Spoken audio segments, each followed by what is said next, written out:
Welcome to Game Film, where we dive deep into the minds of advisors and industry leaders.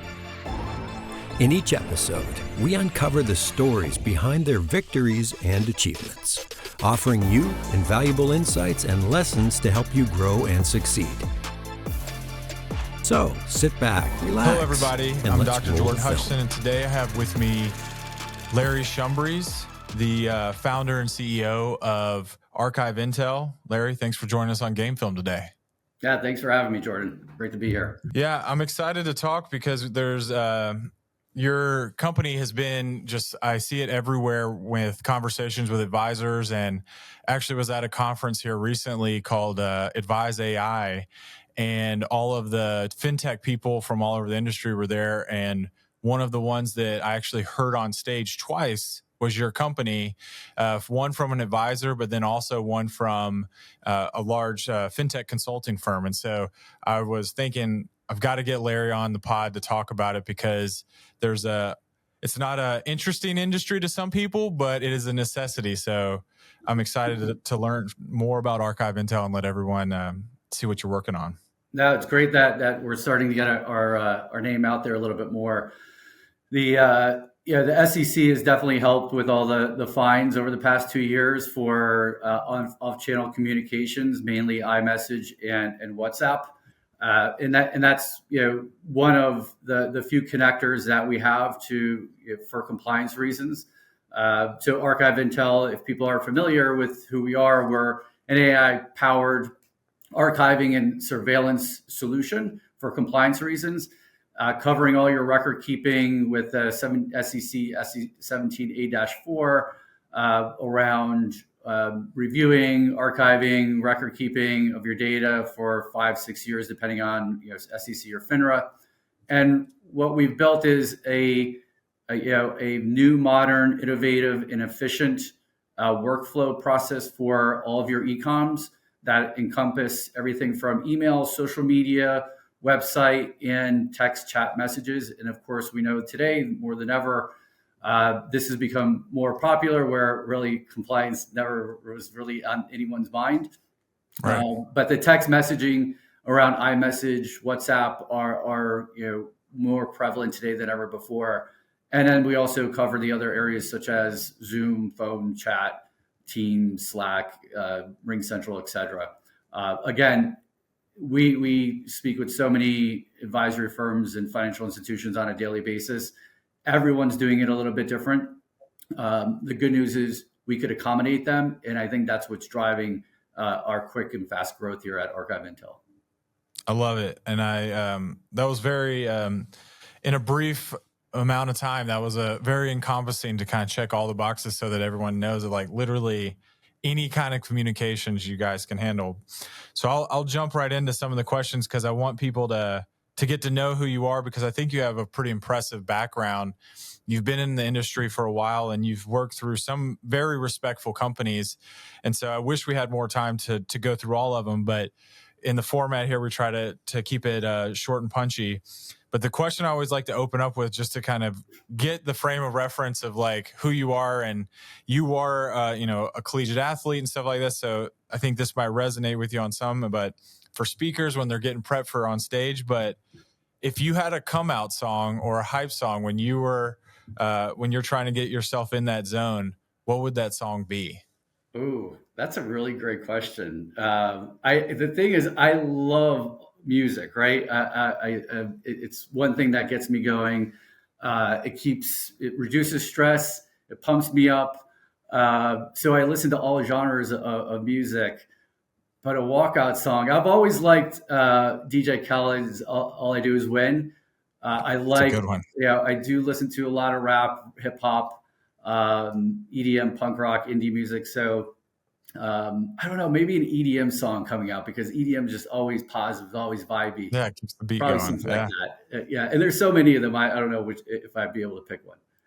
That's a good one though. I mean, I like the win side of it too. That's something that my team, we always talk about, is like, with stacking your wins, like always just getting into the good graces of building stuff for advisors. If you stack those wins when you're making some change, they love it. But no, great. I mean, I'm all on board because I'm the same way. Those are the same with me and music. But good color. The next question I have is, so you have an interesting background because you've worked for IBM, eMoney, TD. You've worked for some of the greats that every firm, anyone that's been in the industry is like, God, I've loved working with that company. Like so many people through the Schwab and TD transition. No disrespect to Schwab, but people loved TD. Like, so much loved working with some of those. So you worked for some great companies. So how did you get into the industry? Because I feel like everyone has an interesting journey how they actually got into financial services. Yeah, it is an interesting story for me. I did work for Schwab though, not TD. So, but no, I started my career out of college with IBM, and it was kind of a fluke because my undergrad was pre-law, and I wanted to go to law school, but I didn't get into the tier 1 law school I wanted to get into. So I was like, I'll take a little gap year here, and just at a social event, I was introduced to a few people that were working at IBM. They were hiring at the time, and it was just like, once I got in, I didn't want to leave. And while I was at IBM and growing my career there, I always had a passion for finance. So I was reading more financial publications than I was software and technology publications at the time. And I had a lot of friends that worked at Wall Street, and at the time, they worked for this little small company called BlackRock. People don't realize how small that company was back in the late 90s. It was really a closed-end fund shop than what it is today, which is a global financial institution. Yeah, trillions. One of the leaders, if not the leader out there. So they were good friends, and they knew I had passion for it. So I was able to connect with my father-in-law's financial advisors, broker-dealer, to get sponsored to take the Series 7. So I took the Series 7, and I had a bet with my wife that if I get the Series 7, can we move to New York, and can I get a job on Wall Street? She said, sure, if you pass it. So I passed it, and I think she was upset. but that's what happened. I passed it, and a number of my friends went over to New York Life Investment Management on the wholesaling side. And I got a job and cut my teeth initially on the internal desk. That's a good story. And it's it's funny you say it because I was actually talking to my team about the Series 7 today because we were talking because someone was asking about options. And I was like, I'll be honest with you. Like, I know some options, but the last time I actually studied that was so long ago, was when I actually had to study for my 7. And then when I became an advisor, I was not out there slinging options. So it was, I was literally talking about the 7 today and just the beast of that exam. So you studied just enough to pass it. So you got it. Exactly right. So you gave a good overview of archive intel. What was the reasoning that made you want to found the company? Because compliance is definitely not an area that everyone wakes up and is like, oh, so exciting, such a fun area to build a company. Right. But you've built a great company and you're growing so fast. What was what gave you that itch that you were like, I need to create a company here? Yeah. So my last company, Totum Risk, while we were growing that, I heard a lot of complaints about the back end risk or compliance issues with some other old legacy products in the industry. And I always take notes to okay, what's a problem we could solve? And it was one of those that I wanted to solve at the time, but it really didn't gel with what we were doing with risk tolerance. So after I sold the company at the end of 2020 to Tiffin, I had a 1-year agreement with them. And during that time, I started to ask a lot of the champions of my previous company, Totum Risk, are these 3 or 4 pain points something that I could solve for? And one that resonated most with financial advisors was the issue of compliance, the archiving, reviewing, the whole process, the pain points with flagged false positives, having to review all the data on at least a monthly or quarterly basis. So as I dug deeper into it, I leaned a little on my good friend in the industry, Andrew Evans.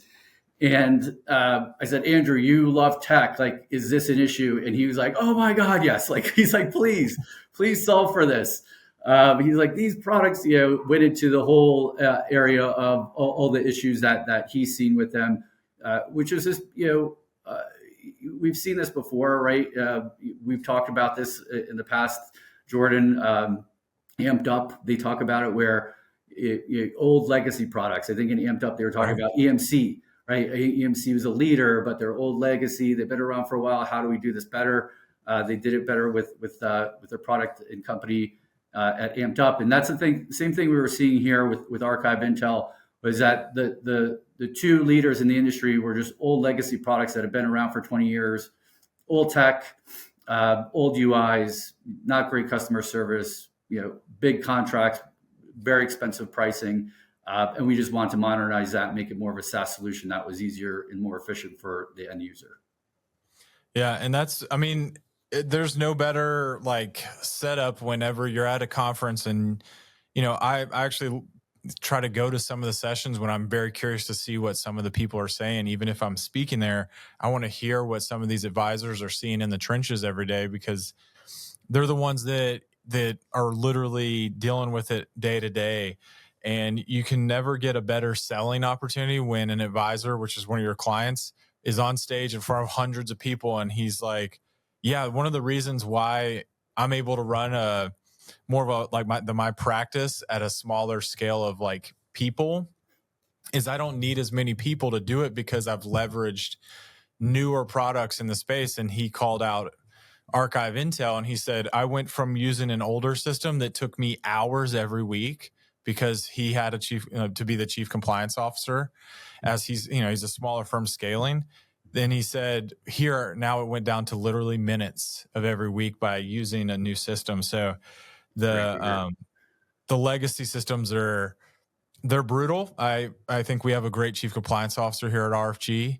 And I know that's not a selling pitch for most advisors that you love your chief compliance officer, but he's very much in the same light of, we've got to continue to move forward with technology is going to be so valuable in that space of the compliance. So you guys are growing fast. We've chatted before and you guys are getting so many new firms a month, which is awesome.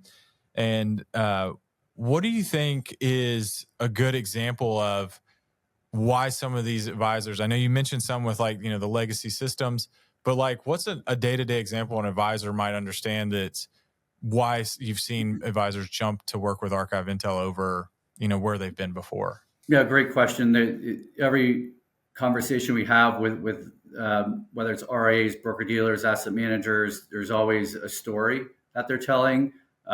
Two recent ones was a firm that just had an abundance of flagged false positives that they had to review on a monthly basis. For example, through their current product, they had 188,000 emails, and out of the 188,000, 90,000 of those were flagged. So that is a plethora of emails to go through. So I said, well, could we run that through our product and turn on AI to help reduce those false positives? And they said, we'd love to see that. Right. So when we did that, we went from 90,000 flagged emails to 16,000 flagged emails, right? So huge drop, huge time saving for the end user. And what we're doing with the AI is continuing to train the models to find more of those flagged false positives and not flag them, right? So we could get that number even lower than that 16,000 from 90,000. And right now it's around 85%. Over time, we should be able to get it to about 95%, right? And then another quick example is a firm recently called us around the messaging, of course, and they said SEC was coming in for an audit. We do not, our employees do not message their clients, and the SEC said, okay, we would like to do a forensic test on 10 of your employees' personal devices. They agreed to 3 personal devices. the SEC put the software on, and mainly it's for the executives that they want to test. And Right. of course that, within a few days, it came back where it was obvious that they had off-channel communications with their clients, and they had to negotiate that fee. So we are working with them right now to implement the iMessage messaging for their whole firm, and to make sure they stay compliant in archiving that. And it's a nominal fee, for what you would pay if you do get fined, right? So again, trying to help the financial industry and these companies stay compliant by offering not just iMessage, but really any connector that would be flagged by the SEC to review. It's one of those things I've talked to our chief compliance officer, because we work so closely, because he's a big advocate for new technology to help, with surveillance in general, or any kind of, anything that could be repetitive. That is where tech can really leverage, when we know we're searching for something that's going to be the same thing over and over again, that could be tedious for someone to actually review. And it was, he said a joke to me the other day, because we were looking through some things and testing out. And he's like, Jordan, email review is where compliance officers go to die, because it's like, you see these numbers pop up and you're like, this one has 200. And he's like, 200 doesn't sound like and this is just one advisor. He's like, that doesn't look like a big pain point, because 200, okay, that's not a huge number, but it's, it's going to take some time. But if you think about it, he goes, that's 200, but there are email threads. I've got to read through the whole thread of this back and forth. So he's like, this is like a day. Like, he's like, I'm going to take hours going through to figure out what's the context of this stuff, because that's the only way I can actually review this to protect us. And he's like, how do you put a dollar figure on not getting fined by the SEC? He's like, are you, he's like, that's one of the selling things of like having good technology and compliance keeps you from getting those lawsuits. And you mentioned the text messaging. That's such a timely thing. I mean, I know that we've seen articles all year long of so many firms getting huge fines for it.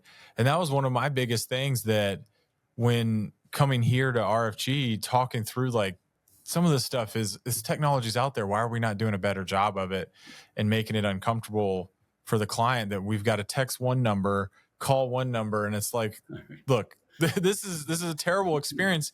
And it makes me feel like I'm doing something illegal, because I've got to call you and text you on different numbers. It's not rocket science to figure out how we can track that and make it a good experience. But those are great case studies of it, and I know them all too well. So you're doing a ton of stuff in all the different channels. When you're saying all the different connectors, can you share anything that you and Archive Intel have like on the roadmap, that's some stuff that you're working on that's would be enticing or interesting to the advisors? Yeah, I don't know if, depending on the advisory firm, right? So we started, and we had to have like your LinkedIn connections, right? And your Facebook business, things like that, which are kind of table stakes, right? The iMessage, of course, the texting is something that we do that not too many other firms are doing today with iMessage and WhatsApp. And we're also able to, one of the biggest issues that we heard about, well, that's great, I could use iMessage, I could use my own phone and my own phone number, but what about if I'm texting a friend or my family member, somebody, I don't want my personal messages to be archived. Right. So we figured out a way to whitelist those contacts.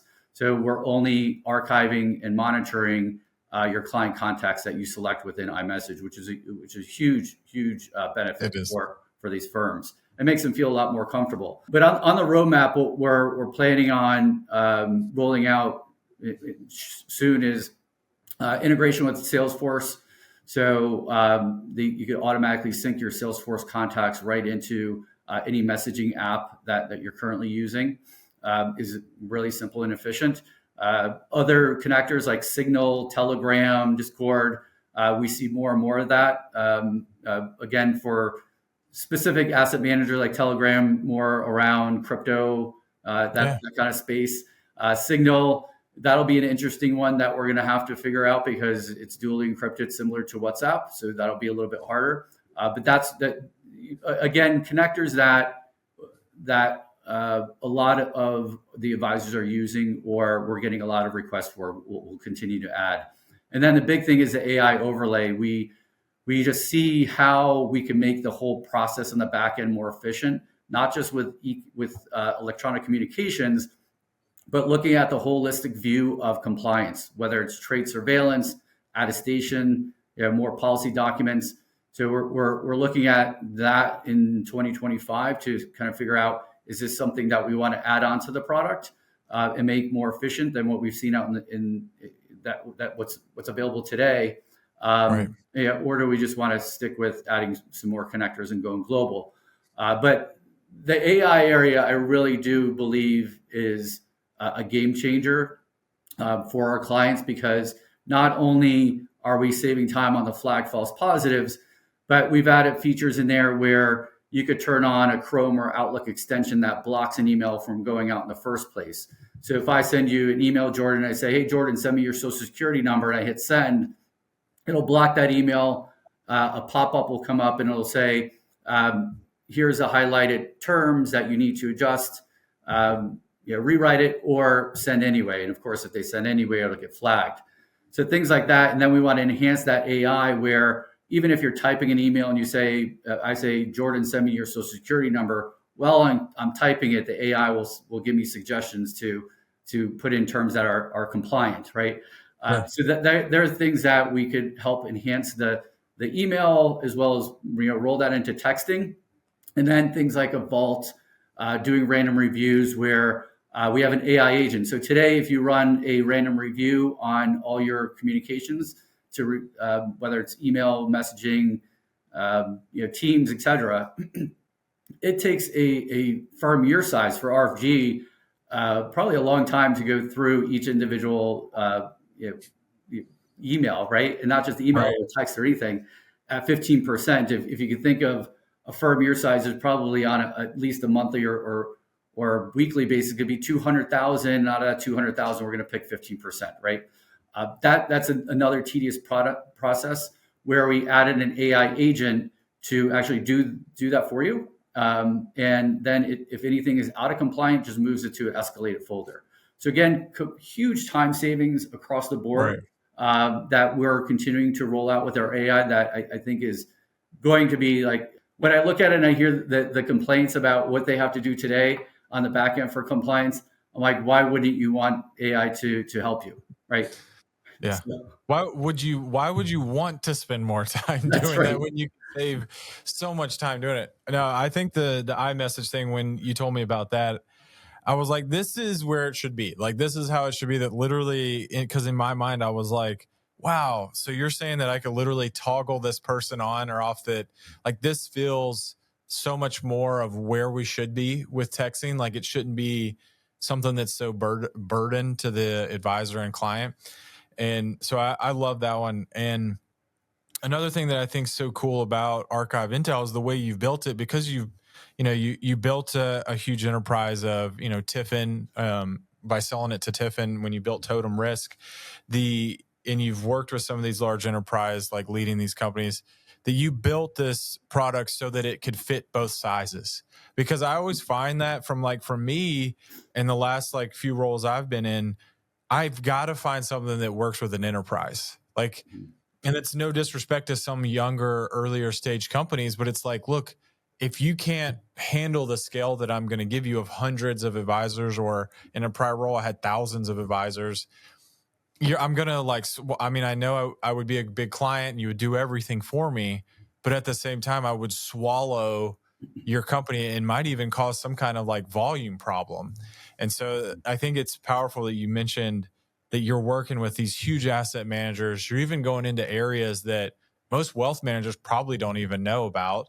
Like when you're talking about Signal and things like that, that the asset management world knows about, but the fact that you can still be a giant shop with hundreds or thousands of advisors, work with archive intel, but also if you're the solo, practice managing 50 to 100 million or whatever, it's a fit there, which I think is really powerful into how you built the product, because some of the other companies in your space, there's just no way. Like, you're either one or the other. And so it kind of limits them. So now they're getting the ability to have enterprise level technology, but at a cost or at a value at a much smaller size. So I'm always trying to think through with each advisor, small and big firm, how would this impact them? So I think that's an awesome value add. Yeah, thank you. It's not easy, and it's not where you want to start with enterprise. When I've built companies, I always say, let's start small. Let's get feedback from the smaller firms, the smaller RAs, asset managers, broker dealers, everybody in the industry. Get their feedback. What do they like? What don't they like? Continue to build out the UI and the workflows and the processes based on their feedback. Now, you don't take everybody's feedback, otherwise you'd be sitting there forever trying to build a product. Right. But you take what you're hearing over and over again and continue to build that into the product, as well as on the back end, put in the scalability for the product to be able to bring on an enterprise firm like your size or larger. And that takes a lot as well. It's not just making sure that you have the code written right. It could auto scale. But more importantly, you have the team and the bandwidth and the customer service to bring on that client, because that's one thing I hear over and over in the industry is just customer service. Like, companies could have a great product, but their service is terrible. I never want to be that company. I want to offer a great product at a great price and have great customer service. Now, of course, we'll have, not always be perfect, but we're going to strive to be the best that we can. Right. And you can always make up for, we all make mistakes, and it's, you want to strive to be the best, but it's so true that having a good customer service and client experience of it is so powerful to any product, any service. The examples of that are so long that people would be like, well, this product's cool, but when something messes up, I'm just, out of luck and somebody's not going to get back to me. I mean, for me, I remember in a prior role I'm trying to add a connector that was going to be very expensive for hundreds of advisors with a former very legacy system. It was taking me weeks. I'm trying to pay you more money, and my dev team's ready to get this built into our system. We're literally, we could just turn the switch on tomorrow, but we don't want to have to upload, that data back into you and pay extra money. So we're waiting for you to turn it on, the archiving, so that we can actually do it. But it was taking me weeks to try to get, and I'm like, do you not want me to pay you thousands of dollars more? And it's this is just a terrible experience and very frustrating. So I'm a big advocate for, I just would love for someone to respond or to help me get this set up. Yeah, we even added in our product, because we've heard things like that in the past with other legacy products, where we're like, all right, well, why don't we just add it to the product, where if they want to add a connector, they just add it. And then they shows them what it costs, and it prorates it for that month or year, however their subscription set up. And then they're ready to go. And if they need our help, they contact support. But really, it's a connector. You're putting in your username and password, and you hit connect, and that's it. So yeah, you mentioned the book earlier that both you and I are fans of, and is Amp It Up by Frank Slootman, the former CEO of Snowflake, and he was also a CEO of many other great firms like ServiceNow and some other that are more in the heavy tech space, less financial services.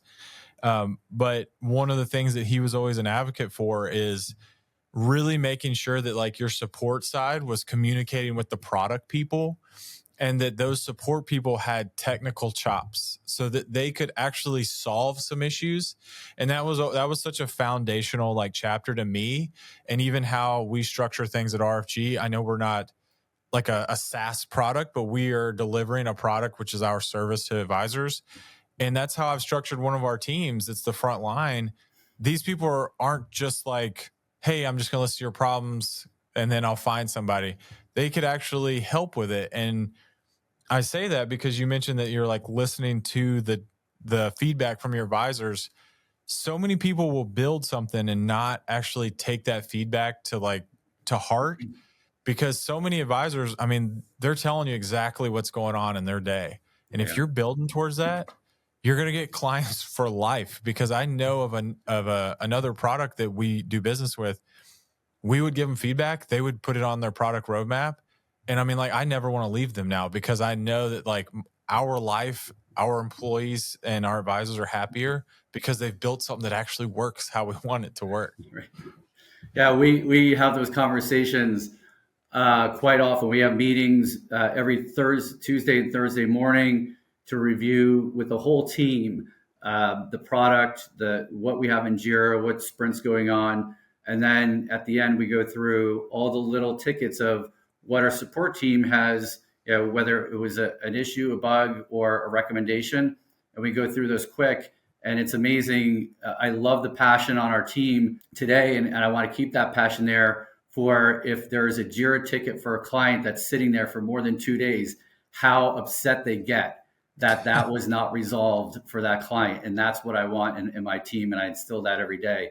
And that's who we want to hire is people that are passionate to deliver that experience in a great product for the end client. So the feedback is crucial to building a great product. I saw it at eMoney. They did it there. They did it really well with Edmund and Charlie and the whole team. Right. Really impressed. I learned a lot from them. And same at eVestment here in Atlanta. The founders just built an amazing company that was exited to NASDAQ. And that's really where I cut my teeth on the entrepreneurial side is learning from those founders and how they built successful companies. And it comes down to listening to your client. Yeah, I think there's a lot of value in it, and it makes me always think about like getting a strong feedback loop of it. And you've been able to work for such great like companies that advisors truly like value in that front.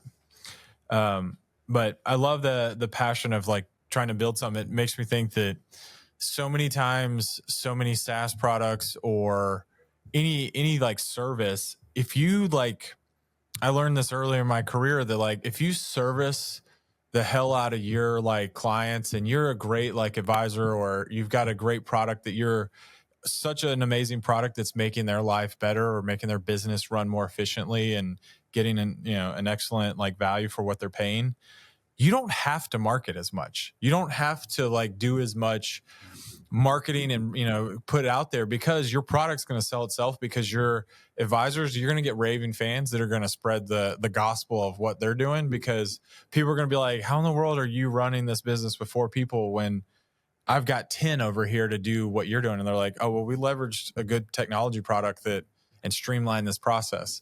And you're like, all right, I got to do the same thing. Like it's such a big value add in it. Yeah, I agree. A product will never sell itself, but it helps to have a good reputation and have them spread the word and get that brand out there. And that definitely helps with more inbound instead of outbound calls for our sales and marketing team. Yeah, but I do agree. We don't need sales and marketing. I'm just saying it helps. It helps. It does help. It definitely helps. A nice MQL is nice. It comes in. It gives you a soft lead there. So we're coming up almost on time. And I wanted to ask one thing, because I've kind of moved around it so much in our conversation, but you even mentioned it, that some of the companies you've worked for are really like just such big, powerful, amazing products in our space.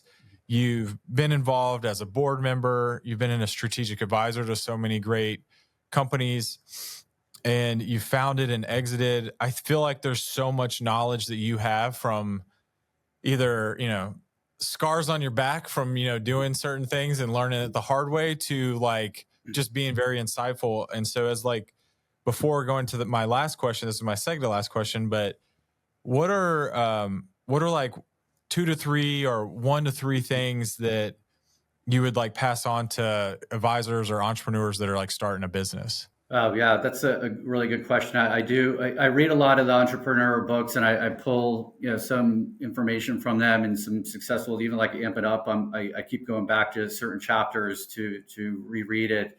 I would say in my experience, and I'm always learning, right? You have to always be learning, because otherwise you're just not going to advance yourself or your company. But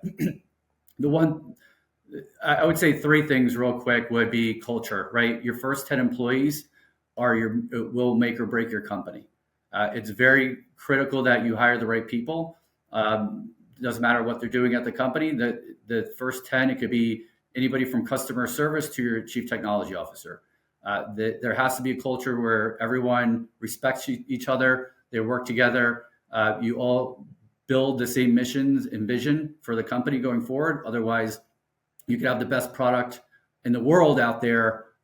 If you don't have the team that is working together in the right culture, it will fail. I could guarantee that. The other thing would be, I hear this a lot from entrepreneurs where they're already talking about their exit, right? You don't build a company for an exit. You build a company to solve a problem, right? If you could solve that problem or make a product better, that's what your focus is. Your focus is on the product and your end client and how you could grow that company and that product and make it more efficient or better for your end client. Don't focus on anything else, right? That especially as a startup. I mean, there should be so much that you're doing on a daily basis that you should never even have to think about like an exit or anything like that. But I hear it way too often. And then the third thing is, I would say this is more for the entrepreneurs that they focus too much on, it's my company, I built it, I want all the equity, I don't want to raise capital, I want to bootstrap this as long as I can, which is fine. There's pros and cons to everything. If you can bootstrap it and you have the capital to do it and you're not going to put any financial stress on you or your family, great, do it, right? Easiest way to build your company. But if not, taking capital and working with venture capital firms or other angel investors to get going, if you're giving up 50% of the company, that's fine. Like, you have to realize that you're in this for the long haul. You're not looking short term. Anytime you bring on capital, your valuation's going up. It's not going down, unless you have to do a down round. That's a different story, right? But if you're continuing to raise capital in different from pre-seed to seed to Series A and beyond, that's a great thing, right? That's great. There's a million things you can do with your equity, and even if you're down to like 20% at the end of the day, hopefully you have a company that will have a high valuation that it was worth it, right? So don't be afraid to take on that capital and dilute your equity. You don't need to hold on to it. No, I think those, and I even took a fourth one out of that one. You gave three, but I think you actually dropped four good ones. And so I wrote those down of culture your first 10 employees. I think culture is such an overused word from some people because they don't really understand it. But you're 100% right, because the team you're working with is so important, and human capital is not interchangeable. Like, it's just, when you have like a good group to work with, it's so powerful. So I agree. And then the other one was focus on the product and not the exit. I think I've even just in our conversations talked about being realistic with what that is. I feel like that's such a insightful thing, because everyone wants to see that beautiful outcome out there of like, oh, I'm going to make X amount of dollars. If that's all you're caring about, the grind of the journey and like the hustle to build something you're not going to enjoy that journey of it. And 100%. And it's a fun journey. It's a roller coaster. And I used to have hair before I got, but it's fun when you could build a great team, a great product, and continue to grow and build a company. There's no better feeling, right? It should be fun. But it's a lot of work. I'm not going to lie. It's a lot of work. Yeah, I can't remember the exact quote on your last one where you said, taking on raising capital, but it makes me think of, I think it was, it's better to have like a fourth of a watermelon than a whole grape kind of thing. Is like, if you can get there faster, it's going to help you actually build the product.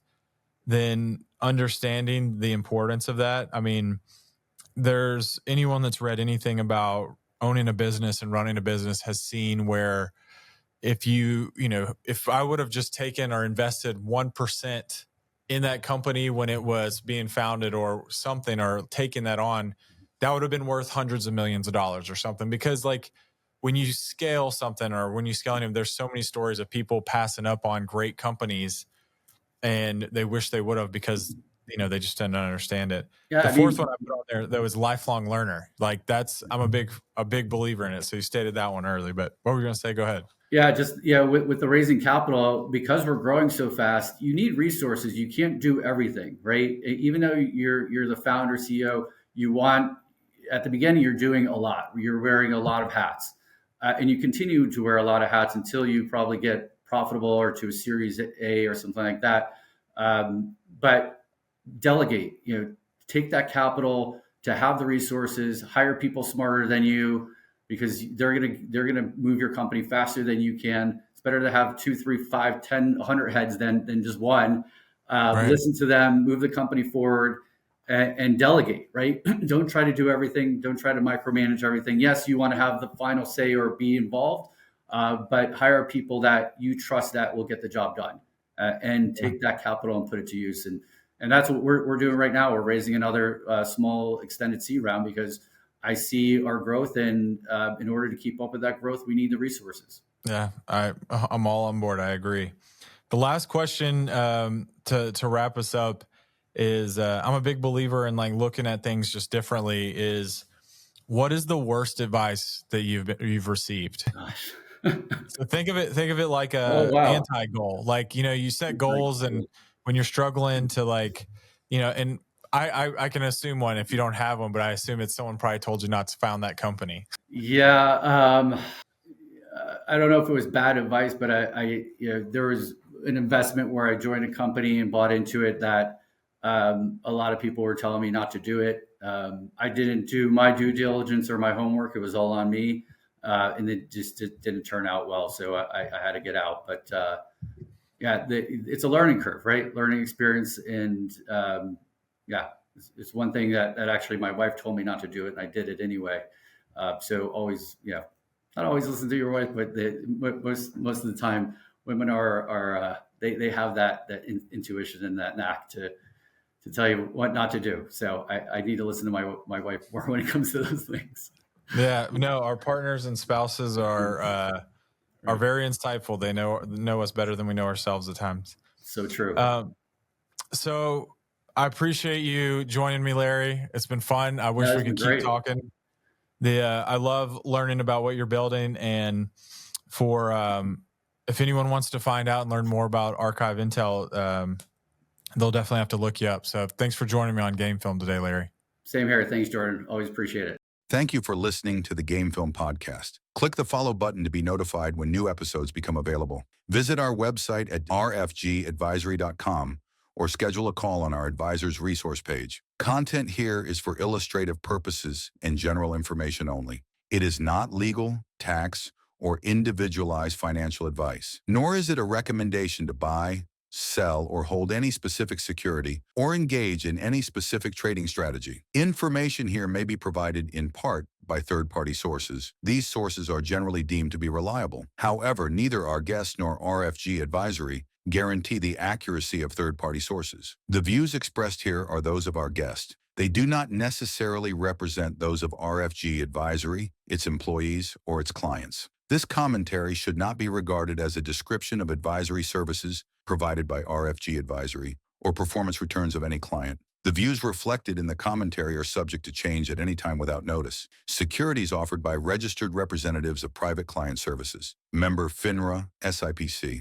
Advisory services offered by investment advisory representatives of RFG Advisory, LLC, RFG Advisory or RFG, a registered investment advisor. Private client services and RFG Advisory are unaffiliated entities. Advisory services are only offered to clients or prospective clients where RFG Advisory and its representatives are properly licensed or exempt from licensure. No advisory services may be rendered by RFG Advisory unless a client agreement is in place. RFG Advisory is an SEC-registered investment advisor. SEC registration does not constitute an endorsement of RFG by the Commission, nor does it indicate that RFG or any associated investment advisory representative has attained a particular level of skill or ability.